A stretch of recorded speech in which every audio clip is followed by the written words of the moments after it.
And as they were gathered about the Savior upon the Mount of Olives, they asked, When shall these things be? And what shall be the sign of thy coming and of the end of the world? Verse 3 warned his followers, When ye therefore shall see the abomination of desolation spoken of by Daniel the prophet stand in the holy place, whoso readeth, let him understand. Then let them which be in Judea flee into the mountains. Matthew 24, verses 15 and 16, Luke 21, verses 20 and 21. When the idolatrous standards of the Romans should be set up in the holy ground, which extended some furlongs outside the city walls, then the followers of Christ were to find safety in flight. When the warning sign should be seen, those who would escape must make no delay. Throughout the land of Judea, as well as in Jerusalem itself, the signal for flight must be immediately obeyed. He who chanced to be upon the housetop must not go down into his house, even to save his most valued treasures.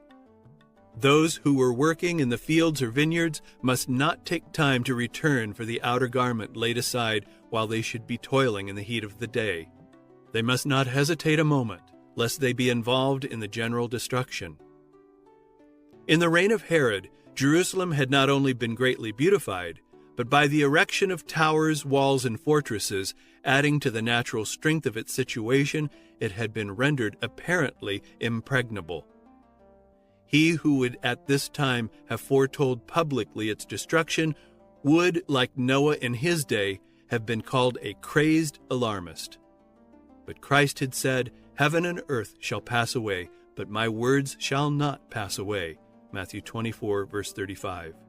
Because of her sins, wrath had been denounced against Jerusalem, and her stubborn unbelief rendered her doom certain.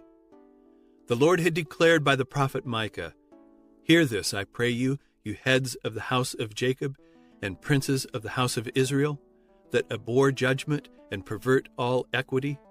They build up Zion with blood, and Jerusalem with iniquity. The heads thereof judge for reward, and the priests thereof teach for hire, and the prophets thereof divine for money. Yet will they lean upon the Lord and say, Is not the Lord among us? None evil can come upon us. Micah 3, verses 9 through 11. These words faithfully described the corrupt and self-righteous inhabitants of Jerusalem. While claiming to observe rigidly the precepts of God's law, they were transgressing all its principles. They hated Christ because his purity and holiness revealed their iniquity, and they accused him of being the cause of all the troubles which had come upon them in consequence of their sins. Though they knew him to be sinless, they had declared that his death was necessary to their safety as a nation. If we let him thus alone, said the Jewish leaders, all men will believe on him, and the Romans shall come and take away both our place and nation. John 11, verse 48. If Christ were sacrificed, they might once more become a strong, united people. Thus they reasoned, and they concurred in the decision of their high priest, that it would be better for one man to die than for the whole nation to perish. Thus the Jewish leaders had built up Zion with blood and Jerusalem with iniquity. Micah 3, verse 10. And yet while they slew their Savior because he reproved their sins, such was their self-righteousness that they regarded themselves as God's favored people and expected the Lord to deliver them from their enemies. Therefore, continued the prophet, shall Zion for your sake be plowed as a field, and Jerusalem shall become heaps, and the mountain of the house as the high places of the forest. Verse 12. For nearly 40 years after the doom of Jerusalem had been pronounced by Christ himself, the Lord delayed his judgments upon the city and the nation.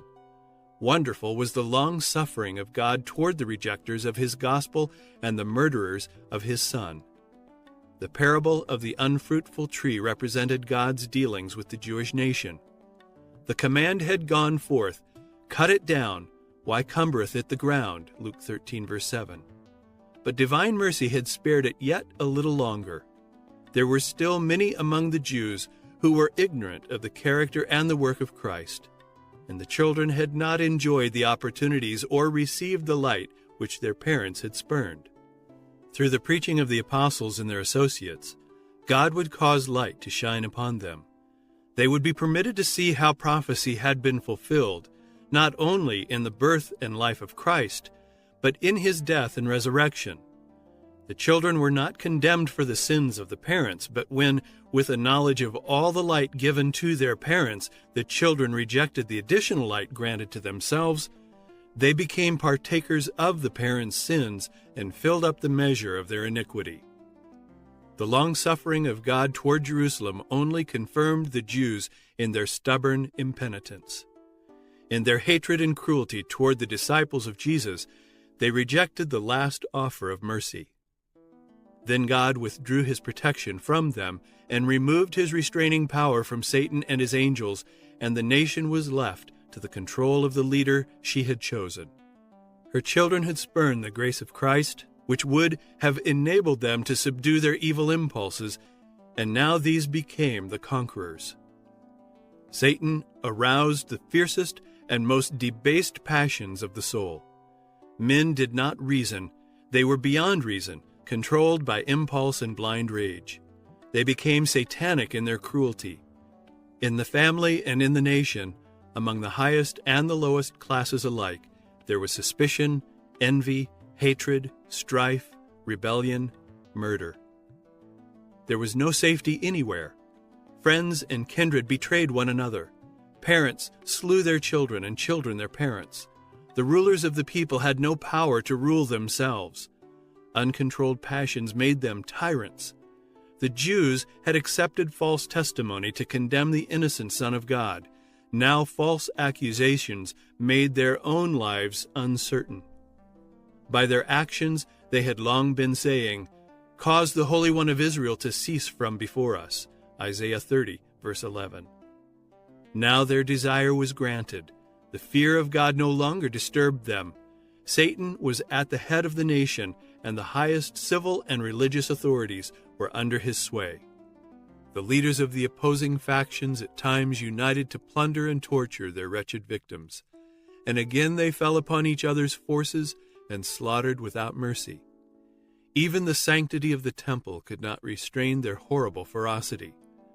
The worshippers were stricken down before the altar, and the sanctuary was polluted with the bodies of the slain. Yet in their blind and blasphemous presumption, the instigators of this hellish work publicly declared that they had no fear that Jerusalem would be destroyed, for it was God's own city. To establish their power more firmly, they bribed false prophets to proclaim, even while Roman legions were besieging the temple, that the people were to wait for deliverance from God. To the last, multitudes held fast to the belief that the Most High would interpose for the defeat of their adversaries. But Israel had spurned the divine protection, and now she had no defense. Unhappy Jerusalem, rent by internal dissensions, the blood of her children slain by one another's hands crimsoning her streets, while alien armies beat down her fortifications and slew her men of war. All the predictions given by Christ concerning the destruction of Jerusalem were fulfilled to the letter. The Jews experienced the truth of his words of warning, "With what measure you meet, it shall be measured to you again," Matthew 7, verse 2. Signs and wonders appeared, foreboding disaster and doom. In the midst of the night, an unnatural light shone over the temple and the altar. Upon the clouds at sunset were pictured chariots and men of war gathering for battle. The priests ministering by night in the sanctuary were terrified by mysterious sounds. The earth trembled, and a multitude of voices were heard crying, "Let us depart hence." The great eastern gate, which was so heavy that it could hardly be shut by a score of men, and which was secured by immense bars of iron fastened deep in the pavement of solid stone, opened at midnight without visible agency. Milman, The History of the Jews, Book 13. For 7 years a man continued to go up and down the streets of Jerusalem, declaring the woes that were to come upon the city. By day and by night he chanted the wild dirge, "A voice from the east, a voice from the west, a voice from the four winds, a voice against Jerusalem and against the temple, a voice against the bridegrooms and against the brides, a voice against the whole people. This strange being was imprisoned and scourged, but no complaint escaped his lips. To insult and abuse he answered only, "Woe, woe to Jerusalem! Woe, woe to the inhabitants thereof!" His warning cry ceased not until he was slain in the siege he had foretold. Not one Christian perished in the destruction of Jerusalem. Christ had given his disciples warning, and all who believed his words watched for the promised sign. "When you shall see Jerusalem compassed with armies," said Jesus, "then know that the desolation thereof is nigh. Then let them which are in Judea flee to the mountains, and let them which are in the midst of it depart out." Luke 21, verses 20 and 21. After the Romans under Cestius had surrounded the city, they unexpectedly abandoned the siege when everything seemed favorable for an immediate attack. The besieged, despairing of successful resistance, were on the point of surrender when the Roman general withdrew his forces without the least apparent reason. But God's merciful providence was directing events for the good of his own people. The promised sign had been given to the waiting Christians, and now an opportunity was offered for all who would to obey the Savior's warning. Events were so overruled that neither Jews nor Romans should hinder the flight of the Christians. Upon the retreat of Cestius, the Jews, sallying from Jerusalem, pursued after his retiring army. And while both forces were thus fully engaged, the Christians had an opportunity to leave the city. At this time, the country also had been cleared of enemies who might have endeavored to intercept them. At the time of the siege, the Jews were assembled at Jerusalem to keep the Feast of Tabernacles, and thus the Christians throughout the land were able to make their escape unmolested. Without delay, they fled to a place of safety, the city of Pella, in the land of Perea beyond Jordan. The Jewish forces, pursuing after Cestius and his army, fell upon their rear with such fierceness as to threaten them with total destruction. It was with great difficulty that the Romans succeeded in making their retreat. The Jews escaped almost without loss, and with their spoils returned in triumph to Jerusalem. Yet this apparent success brought them only evil. It inspired them with that spirit of stubborn resistance to the Romans which speedily brought unutterable woe upon the doomed city. Terrible were the calamities that fell upon Jerusalem when the siege was resumed by Titus. The city was invested at the time of the Passover, when millions of Jews were assembled within its walls. Their stores of provision, which if carefully preserved would have supplied the inhabitants for years, had previously been destroyed through the jealousy and revenge of the contending factions, and now all the horrors of starvation were experienced. A measure of wheat was sold for a talent. So fierce were the pangs of hunger that men would gnaw the leather of their belts and sandals and the covering of their shields. Great numbers of people would steal out at night to gather wild plants growing outside the city walls, though many were seized and put to death with cruel torture, and often those who returned in safety were robbed of what they had gleaned at so great peril. The most inhumane tortures were inflicted by those in power, to force from the want-stricken people the last scanty supplies which they might have concealed. And these cruelties were not infrequently practiced by men who were themselves well fed, and who were merely desirous of laying up a store of provision for the future. Thousands perished from famine and pestilence. Natural affection seemed to have been destroyed. Husbands robbed their wives and wives their husbands. Children would be seen snatching the food from the mouths of their aged parents. The question of the prophet, "Can a woman forget her sucking child?" received the answer within the walls of that doomed city. The hands of the pitiful women have sodden their own children. They were their meat in the destruction of the daughter of my people. Isaiah 49, verse 15, Lamentations 4, verse 10. Again was fulfilled the warning prophecy given 14 centuries before. The tender and delicate woman among you, which would not adventure to set the sole of her foot upon the ground for delicateness and tenderness, her eye shall be evil toward the husband of her bosom, and toward her son, and toward her daughter, and toward her children which she shall bear. For she shall eat them for want of all things secretly, in the siege and straitness, wherewith thine enemy shall distress thee in thy gates. Deuteronomy 28, verses 56 and 57. The Roman leaders endeavored to strike terror to the Jews and thus cause them to surrender. Those prisoners who resisted when taken were scourged, tortured, and crucified before the wall of the city. Hundreds were daily put to death in this manner, and the dreadful work continued until, along the valley of Jehoshaphat and at Calvary, crosses were erected in so great numbers that there was scarcely room to move among them. So terribly was visited that awful imprecation uttered before the judgment seat of Pilate, "His blood be on us and on our children." Matthew 27, verse 25.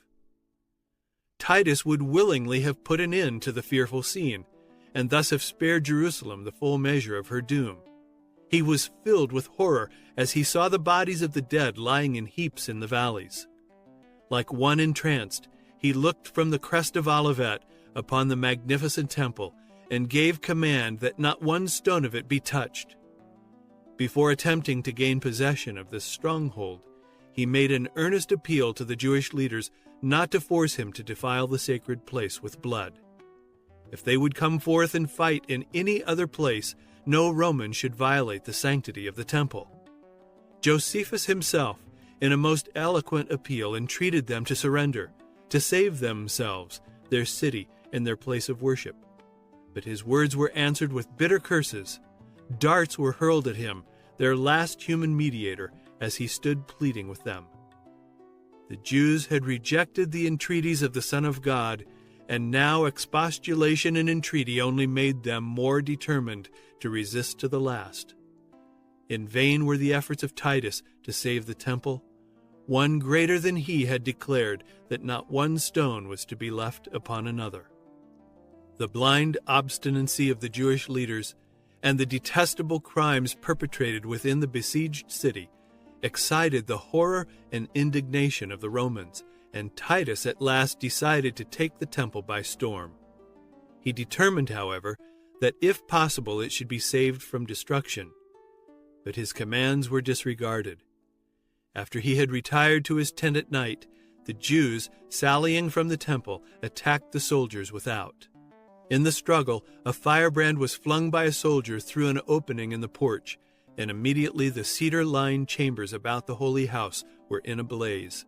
Titus rushed to the place, followed by his generals and legionaries, and commanded the soldiers to quench the flames. His words were unheeded. In their fury, the soldiers hurled blazing brands into the chambers adjoining the temple, and then with their swords they slaughtered in great numbers those who had found shelter there. Blood flowed down the temple steps like water. Thousands upon thousands of Jews perished. Above the sound of battle, voices were heard shouting, "Ichabod! The glory is departed." Quote, Titus found it impossible to check the rage of the soldiery. He entered with his officers and surveyed the interior of the sacred edifice.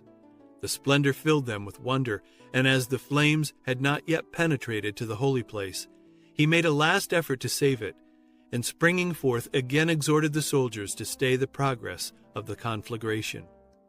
The centurion Liberalis endeavored to force obedience with his staff of office, but even respect for the emperor gave way to the furious animosity against the Jews, to the fierce excitement of battle, and to the insatiable hope of plunder.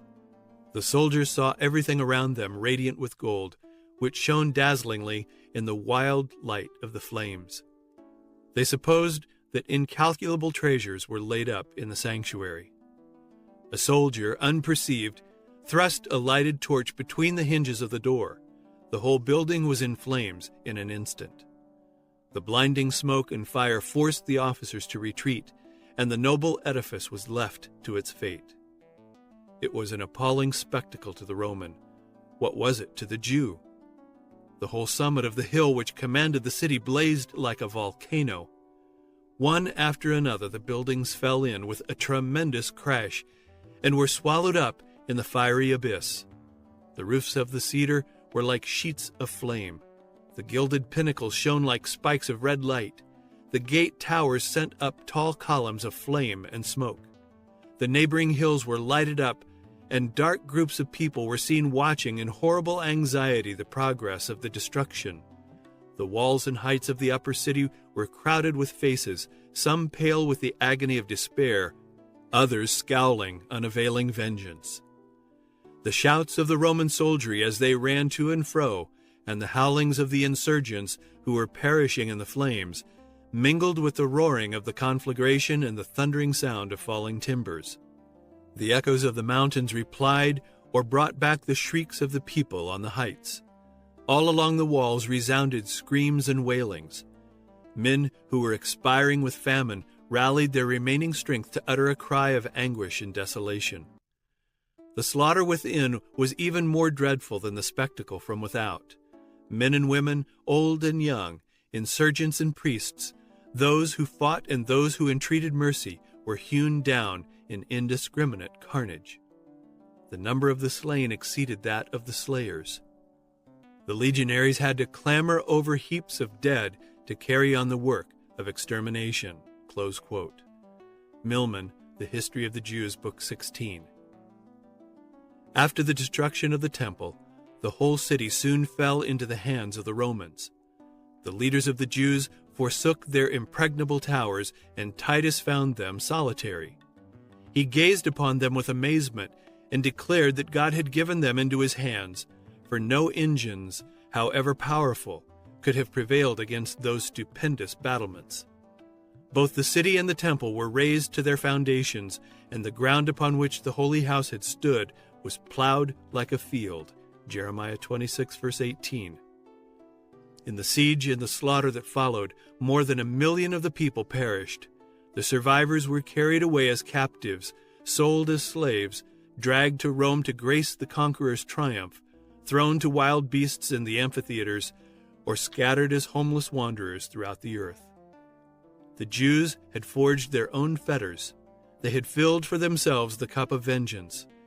In the utter destruction that befell them as a nation, and in all the woes that followed them in their dispersion, they were but reaping the harvest which their own hands had sown. Says the prophet, "O Israel, thou hast destroyed thyself, for thou hast fallen by thine iniquity." Hosea 13, verse 9, chapter 14, verse 1. Their sufferings are often represented as a punishment visited upon them by the direct decree of God. It is thus that the great deceiver seeks to conceal his own work. By stubborn rejection of divine love and mercy, the Jews had caused the protection of God to be withdrawn from them, and Satan was permitted to rule them according to his will. The horrible cruelties enacted in the destruction of Jerusalem are a demonstration of Satan's vindictive power over those who yield to his control. We cannot know how much we owe to Christ for the peace and protection which we enjoy. It is the restraining power of God that prevents mankind from passing fully under the control of Satan. The disobedient and unthankful have great reason for gratitude for God's mercy and long-suffering in holding in check the cruel, malignant power of the evil one. But when men pass the limits of divine forbearance, that restraint is removed. God does not stand toward the sinner as an executioner of the sentence against transgression, but he leaves the rejectors of his mercy to themselves, to reap that which they have sown. Every ray of light rejected, every warning despised or unheeded, every passion indulged, every transgression of the law of God is a seed sown which yields its unfailing harvest. The Spirit of God, persistently resisted, is at last withdrawn from the sinner, and then there is left no power to control the evil passions of the soul, and no protection from the malice and enmity of Satan. the destruction of Jerusalem is a fearful and solemn warning to all who are trifling with the offers of divine grace and resisting the pleadings of divine mercy. Never was there given a more decisive testimony to God's hatred of sin and to the certain punishment that will fall upon the guilty. The Savior's prophecy concerning the visitation of judgments upon Jerusalem is to have another fulfillment, of which that terrible desolation is but a faint shadow. In the fate of the chosen city, we may behold the doom of a world that has rejected God's mercy and trampled upon his law. Dark are the records of human misery that earth has witnessed during its long centuries of crime. The heart sickens and the mind grows faint in contemplation. Terrible have been the results of rejecting the authority of heaven. But a scene yet darker is presented in the revelations of the future. The records of the past, the long procession of tumults, conflicts, and revolutions, the battle of the warrior with confused noise and garments rolled in blood, Isaiah 9 verse 5. What are these in contrast with the terrors of that day when the restraining Spirit of God shall be wholly withdrawn from the wicked, no longer to hold in check the outburst of human passion and satanic wrath? The world will then behold as never before the results of Satan's rule. But in that day, as in the time of Jerusalem's destruction, God's people will be delivered, every one that shall be found written among the living. Isaiah 4 verse 3. Christ has declared that he will come the second time to gather his faithful ones to himself. Then shall all the tribes of the earth mourn, and they shall see the Son of Man coming in the clouds of heaven with power and great glory. And he shall send his angels with a great sound of a trumpet, and they shall gather together his elect from the four winds, from one end of heaven to the other. Matthew 24 verses 30 and 31. Then shall they that obey not the gospel be consumed with the spirit of his mouth, and be destroyed with the brightness of his coming. 2 Thessalonians 2 verse 8. Like Israel of old, the wicked destroy themselves. They fall by their iniquity. By a life of sin, they have placed themselves so out of harmony with God, their natures have become so debased with evil, that the manifestation of his glory is to them a consuming fire. Let men beware lest they neglect the lesson conveyed to them in the words of Christ. As he warned his disciples of Jerusalem's destruction, giving them a sign of the approaching ruin, that they might make their escape, so he has warned the world of the day of final destruction, and has given them tokens of its approach, that all who will may flee from the wrath to come. Jesus declares, "There shall be signs in the sun, and in the moon, and in the stars, and upon the earth distress of nations." Luke 21 verse 25, Matthew 24 verse 29, Mark 13 verses 24 to 26, Revelation 6 verses 12 through 17. Those who behold these harbingers of his coming are to know that it is near, even at the doors. Matthew 24 verse 33. Watch ye therefore are his words of admonition. Mark 13 verse 35. They that heed the warning shall not be left in darkness, that day should overtake them unawares. But to them that will not watch, the day of the Lord so cometh as a thief in the night. 1 Thessalonians 5 verses 2 through 5. The world is no more ready to credit the message for this time than were the Jews to receive the Savior's warning concerning Jerusalem. Come when it may, the day of God will come unawares to the ungodly. When life is going on in its unvarying round, when men are absorbed in pleasure, in business, in traffic, in money-making, when religious leaders are magnifying the world's progress and enlightenment, and the people are lulled in a false security, then, as the midnight thief steals within the unguarded dwelling, so shall sudden destruction come upon the careless and ungodly, and they shall not escape. Verse 3.